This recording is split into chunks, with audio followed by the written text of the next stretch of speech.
अस्सलाम वालेकुम नाज़रीन, वेलकम टू माय चैनल।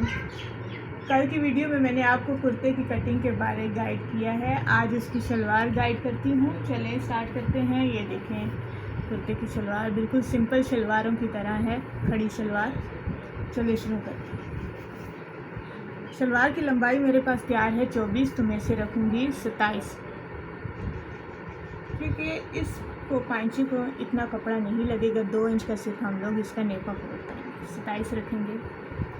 27 रख के इसकी लाइन को इक्वल कर देंगे। घेरा मेरे पास है 9, तो मैं इसको 10 रखूँगी। आसन तैयार है 11, तो 13 आसन रखूँगी।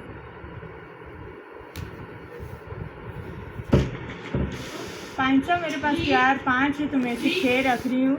6 पे निशान लगा के इसको आसन वाली लाइन के साथ मिला देंगे तिरछी।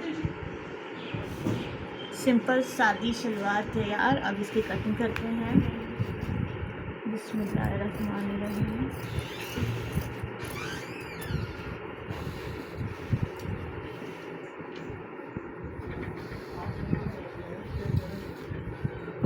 अब ये देखें, पांचों से इसकी कटिंग शुरू करेंगे,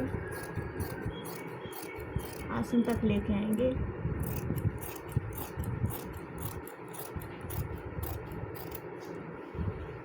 सिंपल सादा खड़ी शलवार तैयार। प्लीज़